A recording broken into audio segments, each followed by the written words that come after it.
Hey everyone, I'm Mike Henry, and this is my Procreate 5 demo for the piece I call Smoothie Time. There's no real interesting story behind this one. Like, I found some old line art and I pulled it out and that's not even that interesting, I guess. This was just me sitting down one day wanting to relax and not do anything except just see where the canvas takes me, kind of thing. In fact, in reviewing this video, some of these sketches in the beginning I kind of want to maybe pull out and see if there's anything else that I can do with. So you can see here I'm using the new fat pencil, which is linked down below. It's linked down below properly this time. I realized that I hadn't done that before, so those are all fixed now. If you're ever looking for the new fat pencil, look at any of the New Year videos and you'll find it. You'll find the link to it. And this was all sketched with that, and then when I did the painting, it was done with the new turpentine brush that's also in that same brush set. Last one with the updo and the big coat, I think I'm totally gonna pull that one out and do it later. But anyways, and then this here is where we actually get into what is the final painting. I just ended up kind of finding this sketch while sketching around and thought it worked pretty well. You can see there's a little bit more motion to this version. Her arm is like swayed back, almost like she's up on her tippy toes to look at something, and we're catching her mid-motion. I realized that if I wasn't going to include like a thing up there, like an object that she's like going up to see, that it just really wasn't working. So I bring the arm down, but then I leave that curve in it, and then when I get to the painting part, or maybe it's even here in the sort of cleaner line, I realize like I need to just make that straight down. She's just in a still pose, sipping on the smoothie, just completely relaxing and trying to like decompress, and I was like, actually that's kind of a cool story for the image, so let's just go with that. So this here, when I say clean line a second ago, I don't mean like final line or something that I would take to finish. That's certainly a style someone could go with, but as you know in my work, usually if I'm going to go line, I go like really clean, really bold line, and here this is just for guidance. This isn't going to give me anything else. It's just with all that messiness of the sketch, it's kind of nice to do like one last pass where it's all just like one stroke lines, trying to make sure that it's as clean as possible, and reconcile things like the cup using perspective and all that kind of stuff. When I say, sorry, I shouldn't say using perspective, I should say using like the ellipses tool and just making sure that it's all good. Although I did not do that there, I end up saving it for the paint section. So we're close to getting into the paint section, because this is basically all we need as far as lines are concerned to get painting. Let's start talking about the color palette of the piece. The pink on pink, that's decided kind of late, as you'll see. Very quickly I throw in some flats to start looking at the color. I knew from the get-go what the color palette I wanted for her was. I think the only thing that I didn't really know was what the color of the cup she was holding was going to be. Over the holidays, doing a lot of shopping, you see a lot of like what is in right now, what is on trend right now, and I saw some pieces over the course of the couple of weeks, and I was like, okay, and it kind of just stuck in my brain as that could be something good. Now, something about the way that I break up the flats here, you've seen me before have something like an arm that's on top of everything be on a new layer. Here what I do is I do that exact same thing, but I specifically use the seam of the hoodie in order to hide where that transition would be, because we need to create a break there anyways if we want to emphasize that seam. And so in order to save layers, since that sleeve doesn't at all touch the actual hood part of the hoodie, those are on their own layer, and then the top part, the part that's over her body, is on a layer below those two. And then below that is her back arm, her hoodied arm, and then we've got her neck, I believe, landing above the back arm but under the rest of the hoodie layers. You can basically see that, because as this gets painted in, you can see that there is that it's being occluded by the other stuff. The hand is on the same layer as the head. So I wanted it's actually kind of complicated when you get, I shouldn't say it's complicated, sorry, it's just a little bit more convoluted than it really has to be. Once the pants get brought in, the pants have to be underneath the arm layer, and they need to be on top of her like abdomen. So what I end up doing is the stack will then go like body part of the hood, sorry, her neck and torso, her body part of the hoodie, her pants, and then her arm and hood part, excuse me, her head and hand, and then her arm and hood part. That way we've got everything, occluding everything else. We don't have to do any weird erasing, and it makes it so that we still have a lot of control over these layers. And so then of course here we have the eye, which is just sitting on top of the head layers, and the eyebrow. And right now she doesn't have any hair, but we eventually add in like a fade, and that goes on top of that as well. So now here's the pants being added in, again on top of her neck and abdomen layer, and under her sleeve layer, and under that hand and head layer. And then the bag just gets put in where it makes sense. Since the bag is in the position that it's in, it's under all the hoodie layers, and then there's a separate layer that's that strap, and then the strap goes under the sleeve layer but on top of the body layer. That way we can paint the strap, and the hood on top and the arm on the bottom will block it, and then we can just paint it. We don't have to worry about where it stops or ends. We can just worry about its thickness and conveying the angle that we're seeing it at. So the cup is being done just straight on, because then it'll be just easier to tilt it and put it in her hand once we've got it all sorted.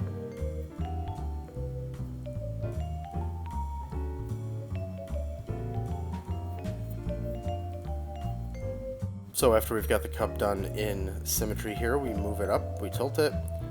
You can see there I had to make it a little bit longer, and you can also catch on the right hand side I forgot to turn off my mirroring, so as I was adjusting that, it was creating just random stuff to the right.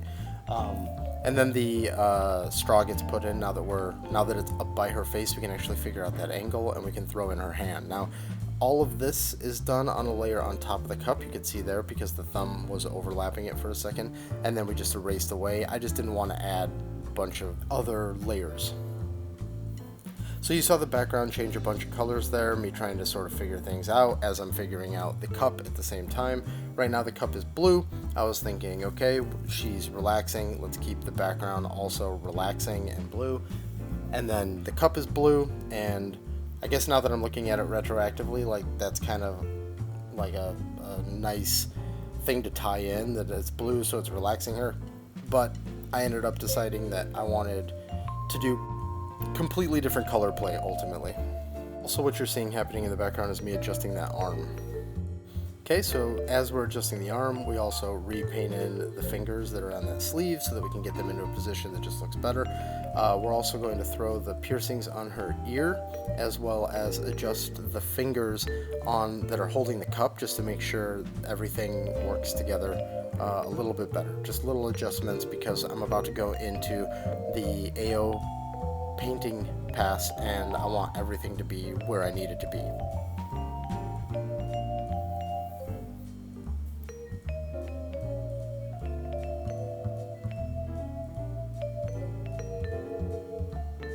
Okay, so you just saw like a streak go across her face. That was me just testing the color, making sure it's the one that I wanted to use, and off I go. Now, if you've seen previous videos, I'm just doing the ambient occlusion pass. You can Google that if you don't understand what that is, just because it's been explained before, and I don't want to bog down the video right now explaining it. But the way I'm doing it is I'm using the new turpentine brush, which is part of that small brush set that I just released, and I'm painting in, and then I'm switching to the same brush but on the smudge setting, and I'm smudging it so that I can soften it. I'm not a big fan traditionally of using smudge brushes, to be honest. So if you've been watching me for like the last year or so, that flow is not normal for me. So the way that kind of evolved is, before, when I would use a method like this where I'm using one shadow layer that's set to multiply, that's on top of everything, that was usually for let's say cell shade and like cell shade adjacent art. Occasionally I would use that method if I had painted the entire thing and then I wanted to add some extra depth or some shadow, but I mostly would do like straight color picking And then my layers would be broken up as, like, for instance, her face, I would have, like, this is in Photoshop, I would have like a folder that's called like face, and then there'd be like 5 layers that would represent the darkest values of her skin up to the lightest values of her skin, and that would just all be hand painted. I wouldn't smudge anything. The only thing I might do is use an eraser to kind of soften things a bit. As time went on, that's still like a tool that I use when I want to use it, but for Procreate, because I'm so focused on layer management, this method has just worked out better. If you go back through some of my old videos, I definitely have videos where I do the color picking style. Well, I shouldn't say color picking style. I think color picking style, a lot of people think it's like where it's on only a few layers and you're like paint, paint, paint, color pick, paint, paint, paint. What I mean is more like where you're actually choosing the colors instead of letting blend modes do some of that work for you.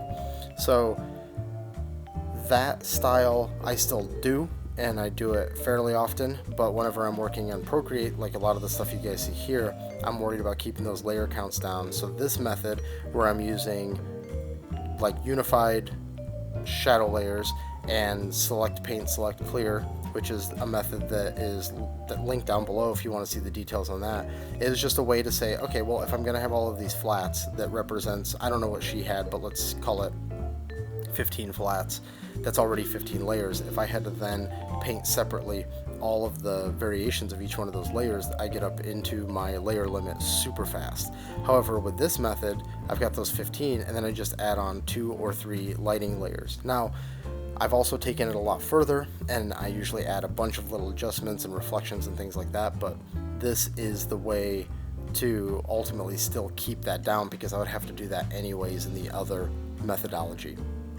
So this, I guess, turned into a little bit of a ramble on why I paint in this style. Oh, and then the smudge tool, sorry. So that was where we were getting at the end of it. When I'm doing it with paint, it's easier for me to control, and since I'm picking those colors, it's a lot easier for me to say like, okay, well, let's back that color off, it's coming on too strong, something like that, let's balance this. With this, because I'm using multiply, I'm picking the color that I want to be my shadow, which in this case is like actually a fairly dark desaturated red for this one. But then when it goes in for an AO shadow, I feel like it's a little bit too heavy, so I have to blur it out. Now when you see me go in and do the direct light shadow where all the hard casts come in, that's just me painting it like straight. And so if I were doing that instead using one of the older methodologies, I would be able to control all of those colors a lot more carefully, and the smudge tool just isn't necessary really. So I want to be clear, I'm not besmirching the smudge tool, it's just there was a time where using that wasn't getting me the look that I was going for. But since here I'm using the turpentine brush, in this case the new turpentine brush, which is messy by default, I need to then be able to soften that and control it where I need to. It's not the greatest brush for the AO pass, but it's a great brush for like everything else, but I just don't want to have to change out brushes. And I also want to make sure that by smudging it, there's a little bit of a hand craftedness to the way that it's smeared and smudged, as opposed to if I were to go in and use a like computer generated soft airbrushy thing, that just wouldn't be something that I feel like would gel well with the rest of it. It would just look like this super soft, really like heavily gradiented type look, which I just don't think is going to match everything else. So by using the turpentine brush and then the turpentine brush as the smudge tool, I feel like I can still maintain that handcrafted look but get the softness that I'm looking for.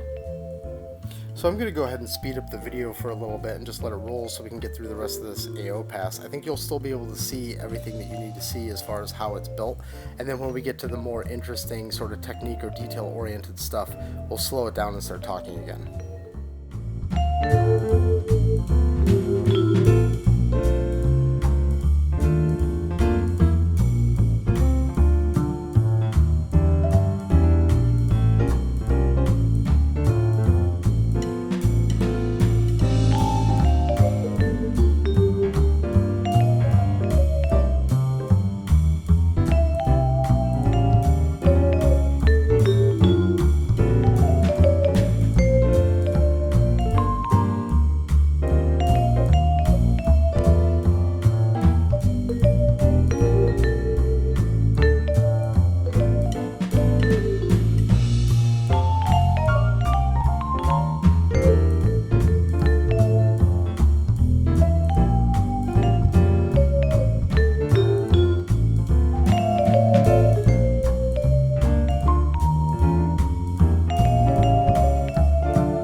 Okay, so now we're adding the makeup.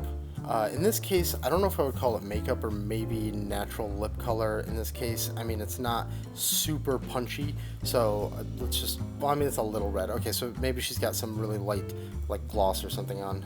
And then the additional shadows, like you can just see under her nose, I added a little bit of shadow just to reinforce the underside of that nose. Now we're going to put in her hair. This was done with a mask, so what I did was I just selected her head, I painted in her hair, and then I used a mask to fade it up using just, I think actually just like an airbrush. Then we're going to put some darkening on her eyelids, or eyelid, we can't really see the other one right now. Some skin variation, which goes in heavy, and then we lower the opacity to make it, you know, more normal. Here we also lightened her abdomen a little bit because theoretically it wouldn't see the sun as much. And now we're putting in the nails, and then we'll put in some skin variation on the hands, and then we will move to a couple of other little details that I didn't get before I did the AO pass. Like we'll add the button to the bag, which is just really minor, but just cleaning all of that up before we go into the final shadow pass.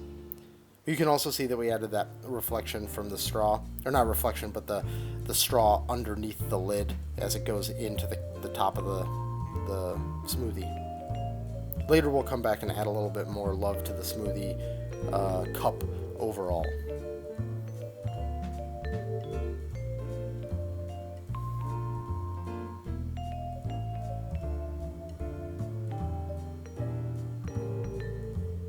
Okay, we've got that button put in, we've got the AO thrown on it, and now we're moving to the direct light shadow. So in this one, the light is like above her and behind her a little bit, and we start throwing in the cast shadow from elements of her onto herself, basically. We're going through the select paint, select clear method again, just to have the same amount of control, although I would say that this pass is much less critical on keeping everything really separate, because since you're going in hard and just putting it all in at like 100%, you don't have to worry about the finesse as much.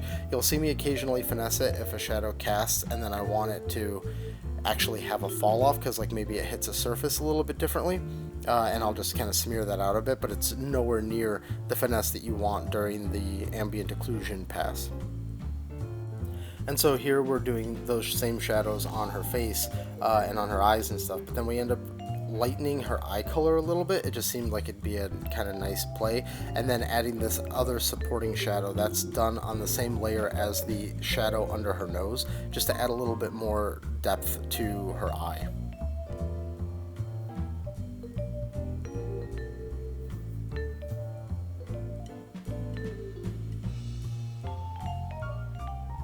There's the lightening of the eye and the shadow from her eyelid onto her eyeball. And then here's just some extra rounding. Every now and then I'll go in and add just like a little bit more reinforcing shadow to like round off a shape. And that's what you just saw like on the bridge of her, not really the bridge of her nose, but more like her forehead, nose bridge combo.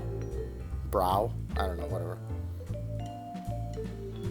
Okay, so I'm going to go ahead and let this roll for a bit while this shadow gets put in. It's not going to be very long. And then we'll come in on the next interesting tidbit.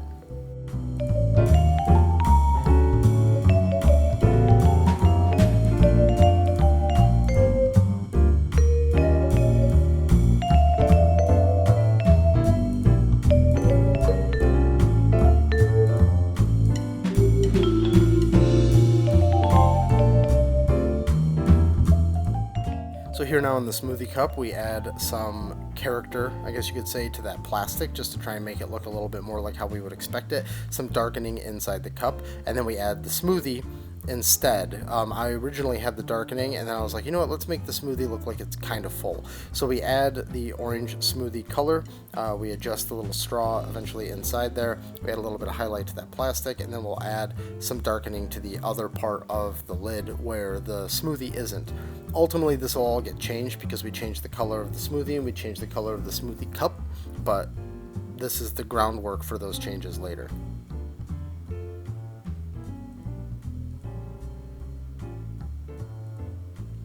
Now we start experimenting with the background.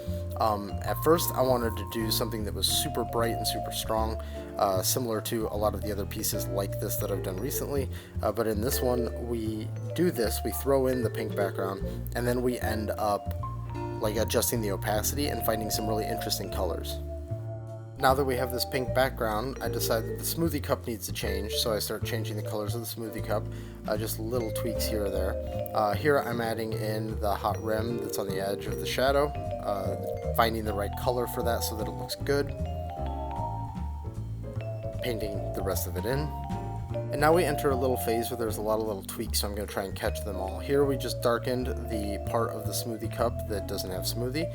Now we're doing the lighting pass where we add just a really soft, brighter light to the character as a whole. We try to find what parts of her are going to reflect more light.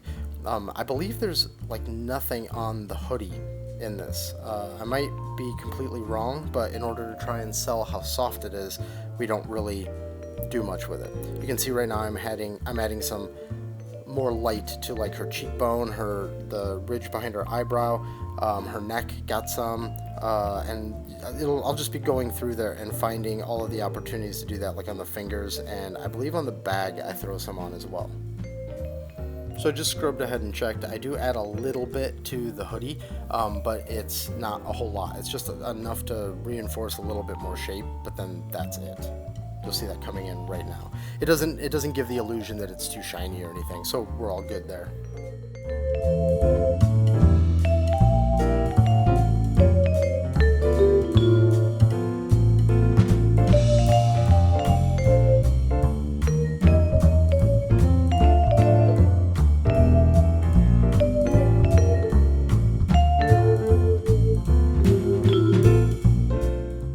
Now we enter into the area where I'm turning some layers off and on, and then I'm like, oh, there's an interesting color somewhere in there. Of course, the time-lapse doesn't capture it exactly the way that it would have gone down. Instead, I flipped to it, stared at for a while, but the time-lapse just shows us a bunch of stuff flicking through, and I ended up landing on this color, which is very similar to the pink that she already has, that she's wearing. So it's like, oh, that's kind of interesting, and it gives the whole image this soft vibe.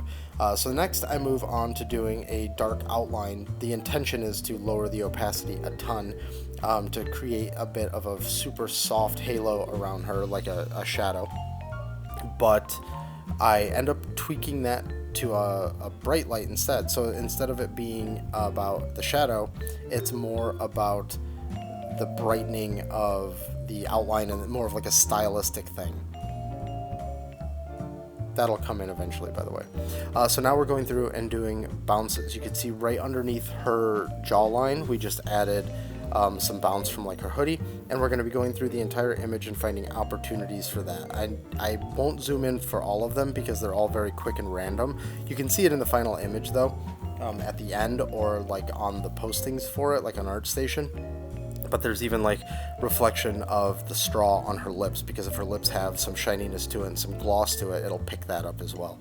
So if we go through, or I should say we are going through and finding all of these little opportunities to emphasize the bounce, which also helps us round out those shapes. And so here we're going to be flipping that outline to white and then lowering the opacity of that. I'm playing again with colors because I do really like the punchy background, but I decide that actually this more muted way is the way to go. You can see I just scooted all her layers over to the left a little bit to center her more. And now I'm using in the background that Stickman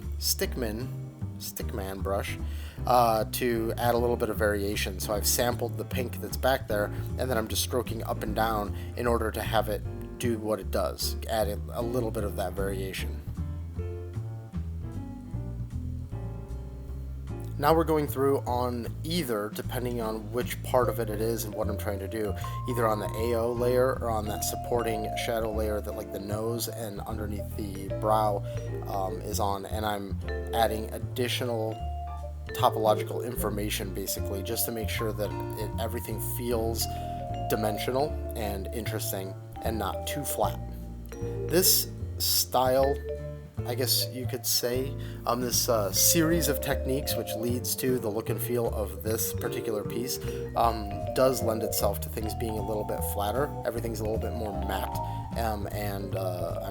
the dimension is a little bit on the flatter side. It's a little more graphic, and I really, really like that. But then every now and then I say, no, actually, let's get a little bit more dimension out of it.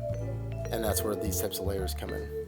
Now we're on to the insanity of the cup, which I thought was kind of funny to have it be like so sweating and just dripping and frosted, and I mean it's a smoothie, and but I just thought it'd be cool to kind of go overboard with it. I guess you could say it's in the same way that I kind of went overboard with the rain in that Cthulhu piece a bit ago. So that's the same thing I'm doing here. I'm just having fun with it, basically. So the way that I did it was on the cup on a multiply layer. Actually, I think it was on an overlay layer. I used black, and that created the darker spots, which are theoretically the parts that she's touched because it's like melted away the frost. And then on the parts that have been touched, I add the shine. And then I go through later and paint all the individual droplets, which are done with 3 layers: a shadow layer for where the drop is making contact, a white layer for that rim, and then another white layer for the shine. And then the streaks are then painted in on that same overlay layer, meaning where the drips have slid down the side. And then we're adding like the extra frost here. That's what this is. And that's more or less it. I think the rest of it's pretty figure-outable, but that's how all of that was done. Really, it's just about observing what it looks like in real life, and then saying, like, what are my tools that I have to do that in here?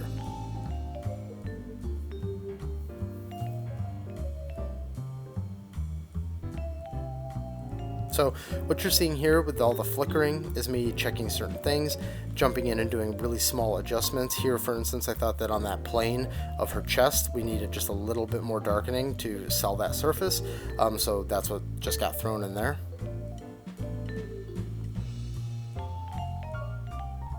It's always really hard for even me to tell you what's happening in these stages, because sometimes it's just a lot of flicking on and off of layers and being like this or that or this or that. So with these really, really small adjustments and the thumbnail that I'm looking at in iMovie to edit this, I can't even really tell you what's happening. It's probably just little things like I added the little scar in her head that creates the little gap of her hair. So little things like that just to add some character to the piece. And right there, that is the final piece. I love this one. There's something about it that just really clicked with me, and when I was done with it, I was just like, I think I actually did everything I wanted to do. So it could always be better. We're always looking to be better, but I was pretty pleased with this one. So I hope you like it too.